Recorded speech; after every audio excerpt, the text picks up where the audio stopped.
Good morning, class 12 student. Today I will start the new chapter current electricity. In current electricity, first we discuss about electric current. Electric current. Question is that what is electric current? Means rate of flow of charge. Rate of flow of charge is called electric current. Rate of flow of charge, correct. और charge की actual definition तो आप पहले से ही study कर चुके हैं। Charge means number of electron transferred from one surface to another surface when two surfaces rubbed together, and some of the heat energy produced. Due to heat energy, some of the covalent bond breaks and electrons are free, and the free electrons leave the surface and moving from one to another surface. एक free electron model जो होता है जिसमें कि दो surface को रब किया जाता है, तो दो सरफेस को रब करने पर जो हीट एनर्जी प्रोड्यूस होती है जिसकी वजह से कुछ कोवेलेंट बांड जो होते हैं वो ब्रेक होते हैं। ये आपने केमिस्ट्री में पढ़ा होगा कि कोवेलेंट बांड जो होता है वो इलेक्ट्रॉन की शेयरिंग से फॉर्म होता है, और अगर उसको कुछ हीट एनर्जी सप्लाई दिया जाए तो वो कोवेलेंट बांड ब्रेक होता है। मींस इलेक्ट्रॉन की जो शेयरिंग होती है वो ब्रेक हो जाती है, जिससे इलेक्ट्रॉन जो होते हैं वो फ्री हो जाते हैं। वही फ्री इलेक्ट्रॉन चार्ज कैरियर का वर्क करते हैं, करेक्ट। तो rate of flow of charge means current I is equal to dq by dt. This current is called instantaneous current. Instantaneous current. Correct. Sometimes it can be written as I is equal to q by t, and we know that the charge q is equal to n into e. Means number of electron into charge of one electron. n जो है यहाँ पर वो number of electron n e upon t, where n means number of electrons and e charge of one electron. और इसकी value जो होती है -1.6 into 10⁻⁻19 coulomb.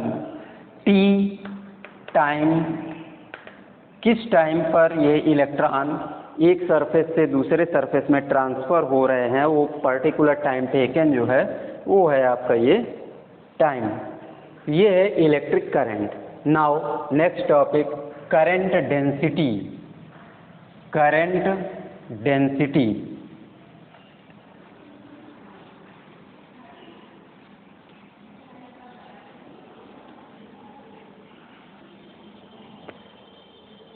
Current density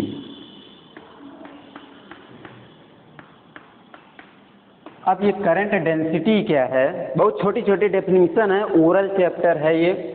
current density means current flowing per unit area, current flowing per unit area, current flowing per unit area through conductor. कोई भी conducting material है उसके पर यूनिट एरिया पर जितना करंट पास करती है वो होता है करंट डेंसिटी।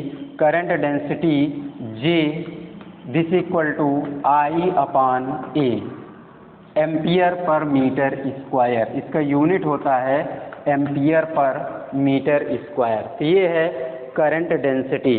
तो ये आपके सामने बहुत सिंपल डेफिनेशन है, electric current and current density. अब इसके बाद एक फिर से बहुत छोटी डेफिनेशन है जो आप क्लास 10 से पढ़ते आ रहे हैं, रेजिस्टेंस। What is resistance? तो resistance is a property of material by virtue of which it opposes the flow of current. माने कि रेजिस्टेंस किसी भी कंडक्टिंग मटेरियल की ऐसी प्रॉपर्टी होती है जिसके थ्रू वो उसमें जो है करंट फ्लो का अपोज करता है। माने कि करंट को पास करने से उसको ब्रेक करता है, तो वही अपोजिंग प्रॉपर्टी ही क्या होती है? Resistance. Resistance of any conductor. तो किसी भी मेटल में, हर एक मेटल का एक अपना रेजिस्टेंस होता है। माने कि जब उसमें करंट पास करती है तो उसमें रेजिस्टेंस की वजह से कुछ वो करंट को ब्रेक करेगा, माने कि फ्लो ऑफ करंट का अपोज करेगा, जिसकी वजह से कुछ इलेक्ट्रिकल एनर्जी जो होती है वो हीट फॉर्म में लॉस होती है। इसीलिए आपने देखा होगा कि जैसे कोई भी इलेक्ट्रिकल अप्लायंसेस हैं, मशीन हैं, ये सिंगल फेज एसी मशीन और 3 फेज एसी मशीन या कोई मोटर है, जब उसको आप इलेक्ट्रिसिटी से कुछ टाइम तक आप ऑपरेट करते हैं तो कुछ देर बाद आप उसको जब टच करेंगे तो वो हीट उसमें गर्म लगता है। तो क्यों? Due to resistance some of the electrical energy loss in the form of heat energy. माने कि उसमें से कुछ इलेक्ट्रिकल एनर्जी जो है वो हीट एनर्जी के फॉर्म में लॉस हो गई। इस वजह से वो मशीन, मोटर जो होती है वो गर्म हो जाती है। करेक्ट? ये है रेजिस्टेंस। माने कि it is the property of a conducting material by virtue of which it opposes the flow of current. अब इसके बाद इसमें एक बहुत छोटी, it is denoted by R and measured in ohm. Ohm में इसको मेजर किया जाता है, सिंपली स्मॉल ओमेगा टर्म से इसको रिप्रेजेंट करते हैं। करेक्ट? अब इसके बाद इसमें एक क्लास 10th में आपने ये भी पढ़ रखा होगा, ओम्स लॉ। Ohm's law. तो ohm's law states that if physical conditions such as temperature and pressure of any conducting material does not change, then potential stabilized at its end is directly proportional to the flow of current through it। माने कि कोई एक conducting material है, ये इसकी length यल है, इसकी physical condition को चेंज ना किया जाए तो इसके एंड के अक्रॉस जितना पोटेंशियल स्टेबलाइज होगा वो इसमें जितना करंट पास करती है इसके डायरेक्टली प्रोपोर्शनल होगा। V directly proportional to I means V is equal to R into I means R is equal to V by I। Correct?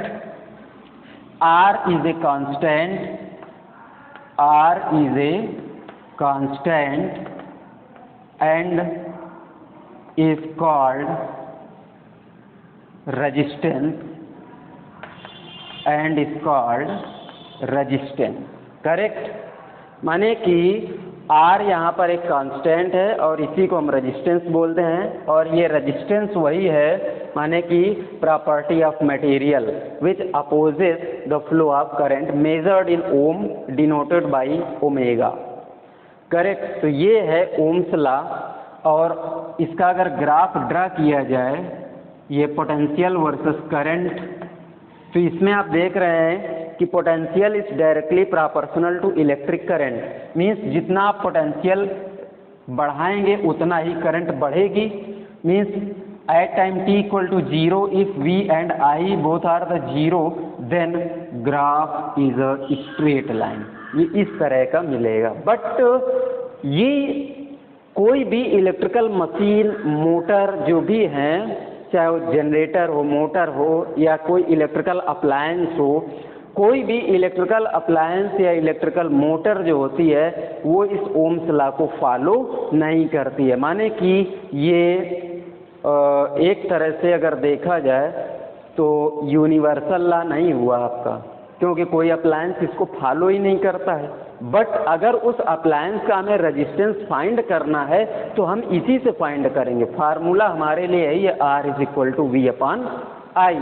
But जो ग्राफ हमको मिलता है वो कर्व शेप में मिलता है। अगर अप्लायंसेस में हम देखें उनके ग्राफ रिप्रेजेंट करें तो कर्व शेप में आते हैं, करेक्ट। वो स्ट्रेट लाइन इसको फॉलो नहीं करते। इसलिए ओम्स लॉ की कुछ लिमिटेशंस हैं।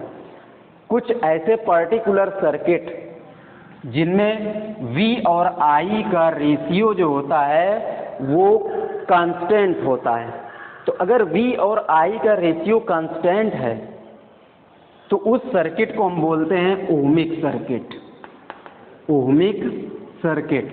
बट कुछ पर्टिकुलर सर्किट ऐसे भी होते हैं जिनमें V और I का रेशियो जो होता है वो कांस्टेंट नहीं होता है। तो जिनमें जिस सर्किट में V और I का रेशियो कांस्टेंट नहीं होगा उसको हम बोलते हैं non ohmic circuit, correct, non ohmic circuit.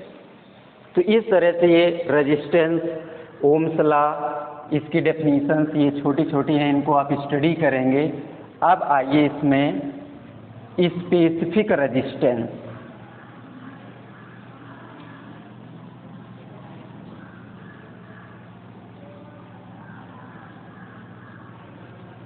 Specific resistance ये क्या होता है?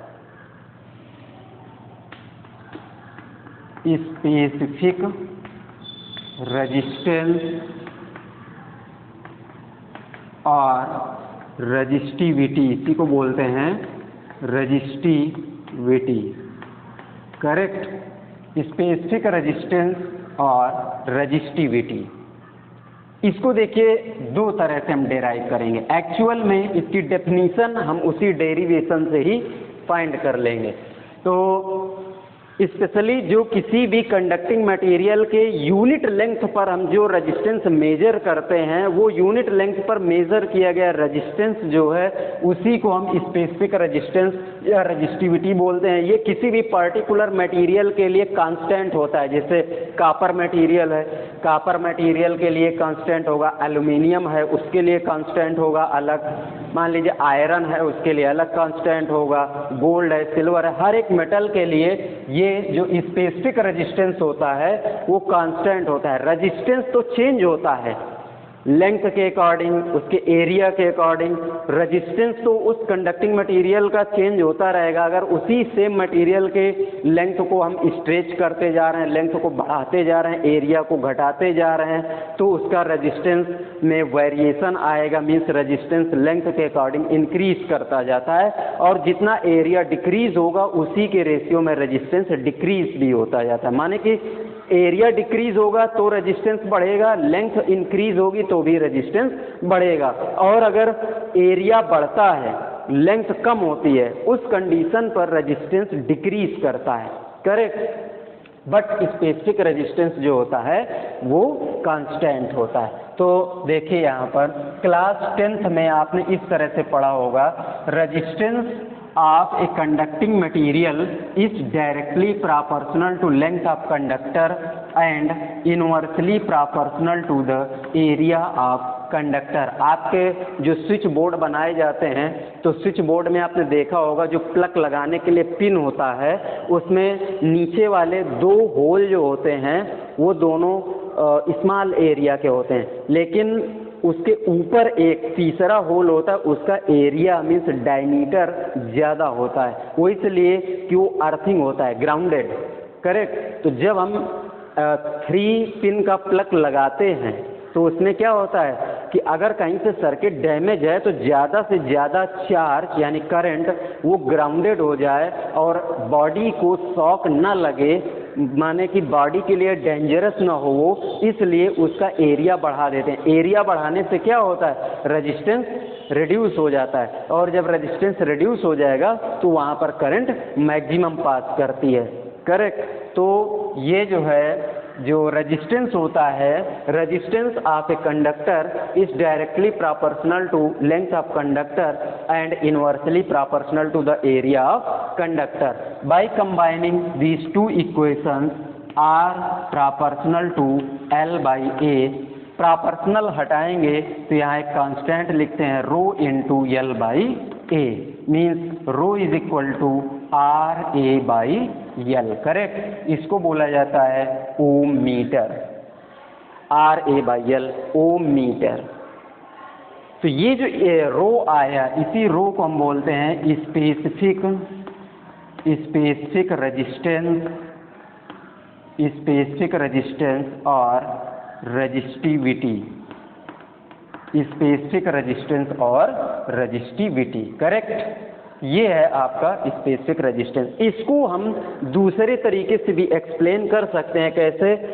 सपोज दैट ये L लेंथ का एक कंडक्टिंग मटेरियल है, इसमें करंट I पास कर रही है। जब इसमें करंट I पास करेगी तो इसके अराउंड एक इलेक्ट्रिक फील्ड, यहाँ पर एक इलेक्ट्रिक फील्ड बनती है, क्योंकि भाई इलेक्ट्रिक करंट माने कि यहाँ चार्ज पास कर रहा है, rate of flow of charge. तो जब चार्ज होगा तो उसके अराउंड एक इलेक्ट्रिक फील्ड होगी, करेक्ट। तो जो यहाँ पर स्पेसिफिक रेजिस्टेंस है उसको एक्सप्लेन किया जाता है। Specific resistance of a conducting material is defined as the ratio of electric field to the current density. इसका कुछ एरिया भी है, तो पर यूनिट एरिया में जितना करंट पास करते हैं उसको क्या बोलते हैं? Current density. तो स्पेसिफिक रेजिस्टेंस ये आपका हो जाएगा rho is equal to E/J, correct. अब यहाँ पर देखिए जो E होगा इलेक्ट्रिक फील्ड, इस कंडक्टर की लेंथ क्या है? L, तो electric field E is equal to V/L by potential gradient formula dV/dx।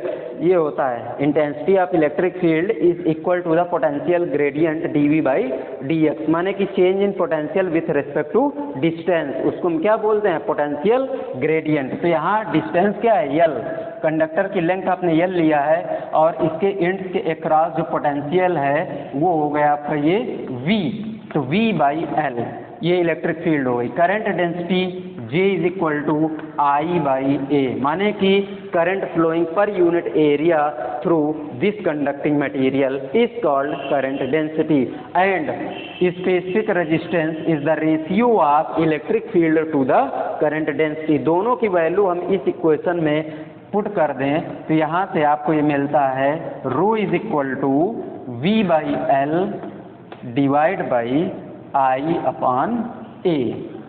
A ऊपर चला जाएगा तो rho is equal to V into A/I into L, correct. V/I by ohm's law this equal to R called resistance, therefore specific resistance rho is equal to RA/L। देखिए वही same formula आ गया जो आपने class 10th में study किया था वो इस तरीके से था, और जो आपने क्लास 12 में स्टडी किया वो इस तरीके से आया, फार्मूला सेम आया, करेक्ट। क्योंकि टॉपिक तो वही है ना, माने कि स्पेसिफिक रेजिस्टेंस ही है, उसको आप किसी भी तरह से एक्सप्लेन कर सकते हैं। इसका यूनिट क्या होता है? ओम मीटर। तो ये है आपका स्पेसिफिक रेजिस्टेंस। तो आइए इसके बाद नेक्स्ट टॉपिक, इसमें कुछ छोटे छोटे और टॉपिक हैं। Conductance, specific conductance.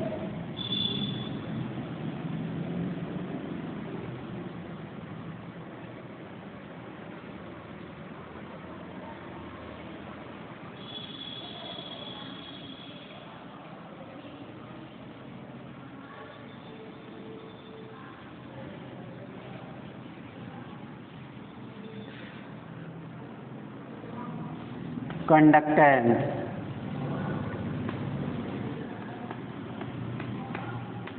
it is defined as the reciprocal of resistance. Reciprocal of resistance is called conductance. Conductance G is equal to 1/R ohm inverse. इसका यूनिट क्या होता है?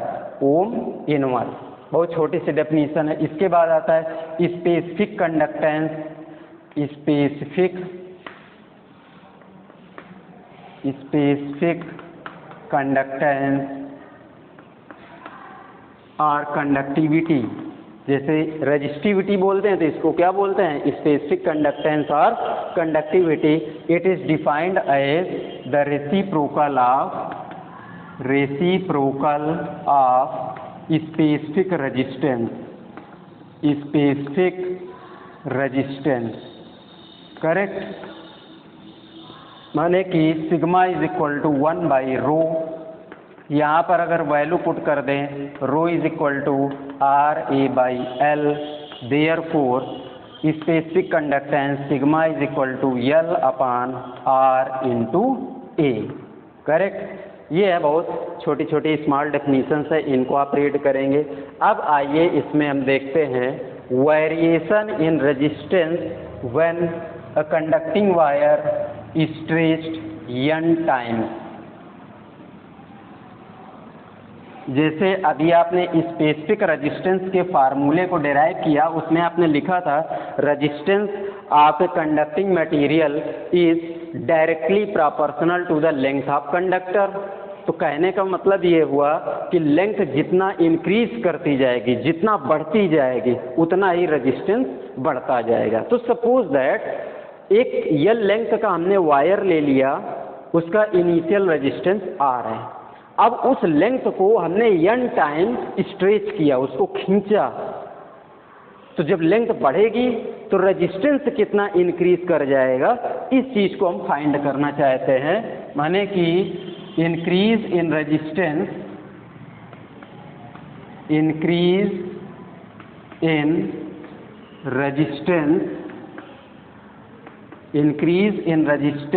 When a wire of length L stretched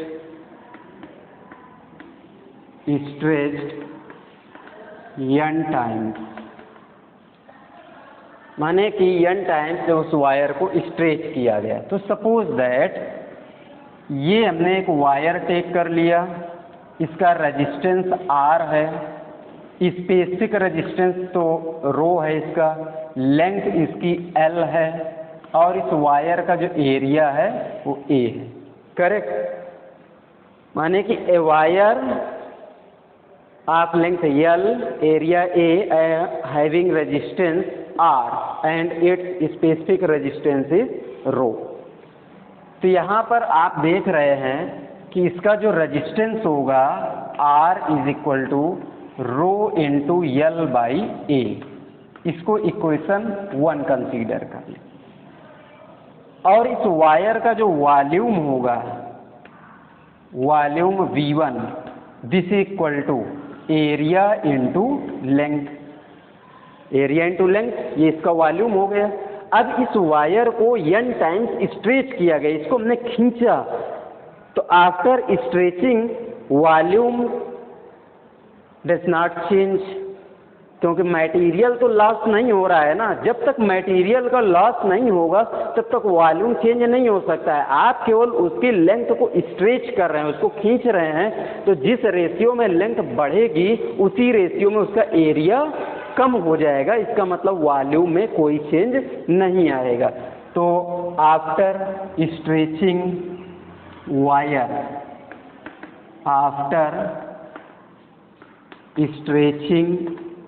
wire, जब wire को stretch किया गया तो अब इसकी लेंथ जो हो गई वो L डैश हो गई, एरिया इसका चेंज होकर के A डैश हो गया, रेजिस्टेंस भी इसका चेंज हो जाएगा, R डैश हो गया। बट स्पेसिफिक रेजिस्टेंस ये तो कांस्टेंट होता है ना, क्योंकि मटेरियल वही है। एक पर्टिकुलर मटेरियल के लिए स्पेसिफिक रेजिस्टेंस कांस्टेंट होता है, तो रो तो वही रहेगा आपका। तो अब यहाँ पर देखिए, ये जो वॉल्यूम है, volume V2, this equal to area into length, but we know that volume V1 is equal to V2 since no change in volume in this case. So V1 is equal to V2 means A into L, this equal to A dash into L dash means L dash upon L, this equal to A upon A dash। देखिए reciprocal है ना, ये जितना length बढ़ेगी उतना area घटेगा, और ये ratio final length upon initial length, दोनों लेंथ का रेशियो कितना है n, आपने इसको n टाइम्स स्ट्रेच किया तो दिस इक्वल टू n। अब आइए यहाँ पर जो इसका रेजिस्टेंस हम लिखेंगे तो ये resistance R dash this equal to rho into L dash upon A dash, correct. ये है इक्वेशन 2।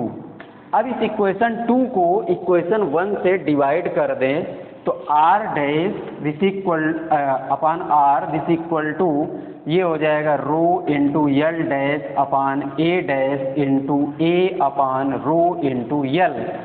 यहाँ रो से rho cancel out, R dash upon R this equal to L dash upon L into A by A dash.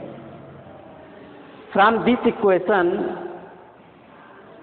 L dash upon L ये क्या है n, और A upon A dash ये भी वैल्यू n है, तो इसको आप लिख सकते हैं n into n means R dash upon R this equal to n square means R dash this equal to n square R, n square R।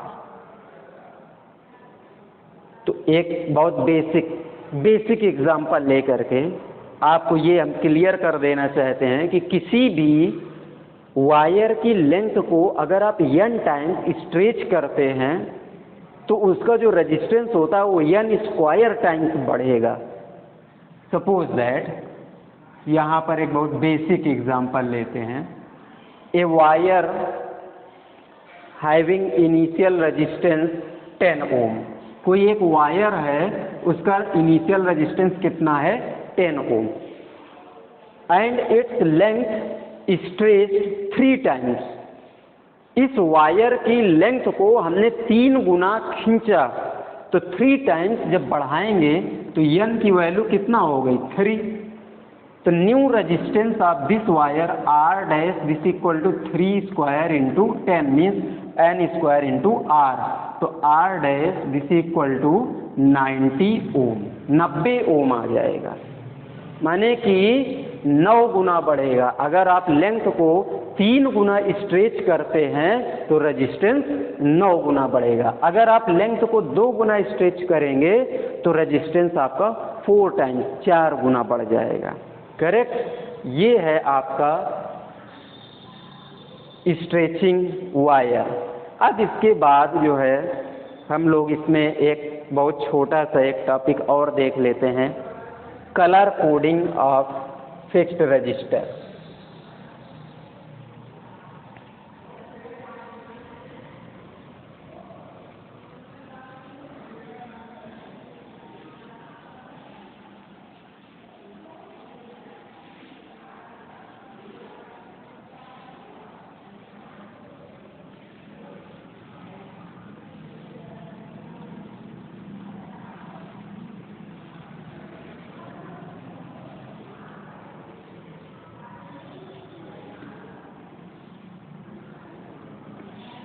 color coding of fixed register।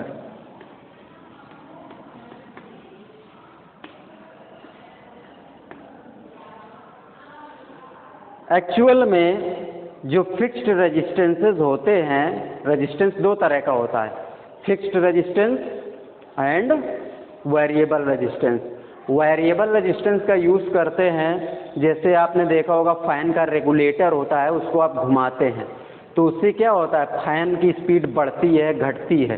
तो एक जब आप उसको क्लॉकवाइज बढ़ाते जा रहे हैं तो उसका रेजिस्टेंस डिक्रीज होता जाता है, फैन की स्पीड बढ़ती जाती है, वहाँ पर वेरिएबल रजिस्टर यूज़ करते हैं। अगर आप उसको एंटी क्लॉकवाइज घुमाते हैं, उसकी रेजिस्टेंस इंक्रीज करता जा रहा है, करंट डिक्रीज होगी, फैन की स्पीड कम हो जाती है और एक कंडीशन आएगा कि वो बंद हो जाएगा, मीन्स रेजिस्टेंस बहुत बढ़ गया, करंट कंप्लीटली ब्लॉक हो गई, वो होता है वेरिएबल रजिस्टर। जैसे टेलीविज़न आपने देखा होगा, एनालॉग टेलीविज़न जो पहले आती थी, क्योंकि प्रेजेंट टाइम में सब डिजिटल सिस्टम में ही इलेक्ट्रॉनिक इक्विपमेंट हो गए हैं, पहले टाइम पर जो है एनालॉग टेलीविज़न आती थी, जिसमें आपने देखा होगा कि चैनल को जो हम चेंज करते थे तो साइड में एक इतना बड़ा गोला गोला व्हील जैसा लगा रहता था, उसको घुमाते थे तो खट खट की आवाज़ होती थी।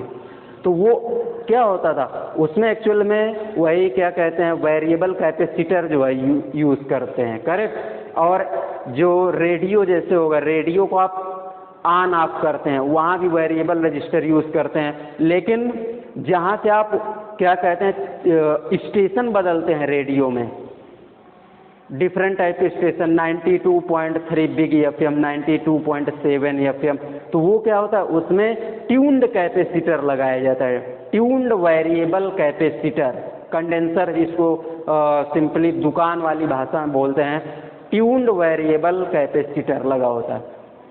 तो फिक्स्ड रजिस्टर जो होता है उसमें जो सर्किट में लगे होते हैं फिक्स्ड रेजिस्टेंस, एक्चुअल में उनमें कहीं भी किसी रेजिस्टेंस में कोई वैल्यू नहीं लिखी होती, उनको कुछ कलर दिए गए, कलर बैंड बनाते हैं और उसी कलर बैंड के बेस पर हम उसकी वैल्यू फाइंड कर लेते हैं कि कितने ओम का, कितने किलो ओम का है, क्योंकि उसकी एक पर्टिकुलर रेंज होती है कि इतने ओम से लेकर के इतने ओम तक है, या इस किलो ओम से लेकर इस किलो ओम तक इसकी वैल्यू है। तो उसी कलर बैंड से ही हम उसकी वैल्यू को पहचानते हैं। तो देखिए इसमें क्या था कि कलर और इनको कैसे दिया गया, हर कलर के लिए एक पर्टिकुलर डिजिट दिया गया और मल्टीप्लायर होता है, मल्टीप्लायर माने कि इसी डिजिट को जब हम 10 टू द पावर x के फॉर्म में रिप्रेजेंट करते हैं तो मल्टीप्लायर होता है।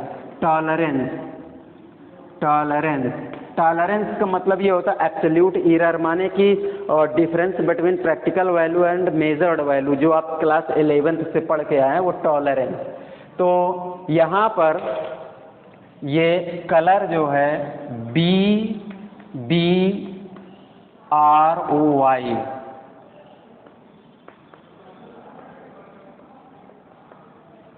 इस तरह से दिए गए। लास्ट में होता है gold silver no colour, gold silver no colour.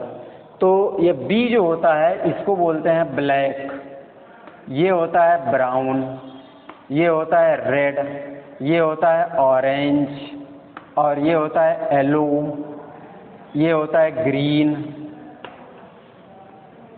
ये होता है ब्लू, ये होता है वायलेट, और ये होता है ग्रे, और ये होता है वाइट, करेक्ट। इस तरह से इनको क्लासिफाइड किया है, BB रॉय, और इसके बाद इसको बोलते हैं ग्रेट बॉय, करेक्ट। और VGW violet, grey and white. Black के लिए जो डिजिट लिया गया 0, इसके अलावा कोई दूसरा नहीं ले सकते हैं। ब्राउन का है 1, रेड का है 2, ऑरेंज का है 3, येलो का है 4, ग्रीन का है 5, और ब्लू के लिए 6, वायलेट के लिए 7, ग्रे के लिए 8, और वाइट के लिए 9।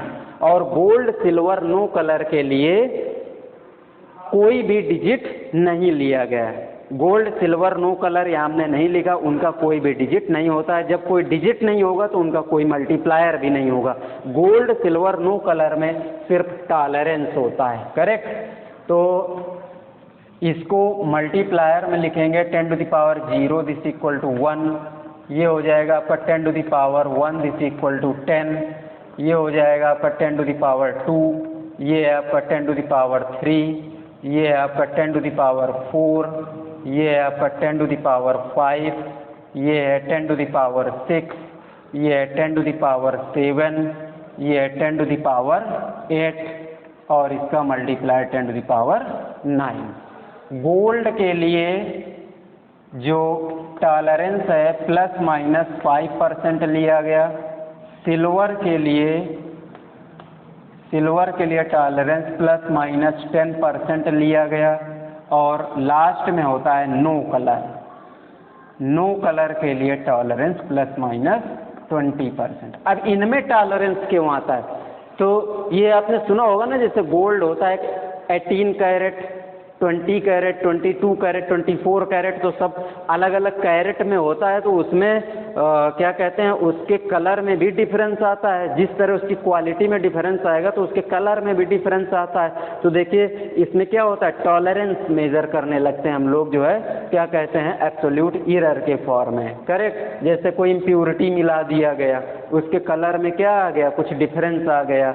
बाकी ये एक्चुअल कलर होते हैं, इनका एक अपना पर्टिकुलर डिजिट होता है और ये मल्टीप्लायर है। उसी डिजिट को जो हम 10 टू द पावर x के फॉर्म में रिप्रेजेंट करते हैं तो ये आपका मल्टीप्लायर बनता है, और गोल्ड सिल्वर नो कलर के लिए ये टॉलरेंस होता है, करेक्ट। ये चीज़ें हैं।